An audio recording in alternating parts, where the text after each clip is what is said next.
Viewers আসসালামু আলাইকুম, সবাইকে আমার চ্যানেলের পক্ষ থেকে স্বাগত জানাচ্ছি। জাতীয় বিশ্ববিদ্যালয়ের ওয়েবসাইটে সম্প্রতি পরীক্ষা সংক্রান্ত একটি নোটিশ প্রকাশিত হয়েছে। ওই নোটিশে কি তথ্য রয়েছে সেই বিষয়গুলো নিয়ে এই ভিডিওতে আলোচনা করব। নোটিশটি অবশ্য পরীক্ষার রুটিন, সেই রুটিনে দেওয়া রয়েছে সময়সীমা যে কত তারিখ থেকে কত তারিখ পর্যন্ত পরীক্ষা চলবে। চলুন নোটিশটি ওপেন করে দেখে নেওয়া যাক পূর্ণাঙ্গ তথ্যগুলো।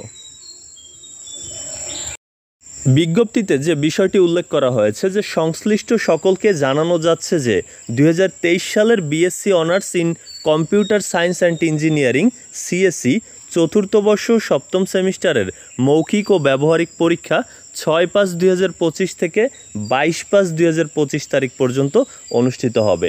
অর্থাৎ যারা সিএসসি চতুর্থ বর্ষ সপ্তম সেমিস্টারের শিক্ষার্থী তাদের যে মৌখিক এবং ব্যবহারিক পরীক্ষা এটির সময়সীমা প্রকাশ করেছে জাতীয় বিশ্ববিদ্যালয়। মূলত 6 মে থেকে 22 মে এই সময়ের মধ্যে পরীক্ষাটি অনুষ্ঠিত হবে। আপনার যে প্রতিষ্ঠান অর্থাৎ আপনি যে কলেজে অধ্যয়নরত রয়েছেন সেখান থেকে জেনে নেবেন যে আপনার প্রতিষ্ঠান কত তারিখে পরীক্ষা নেবে।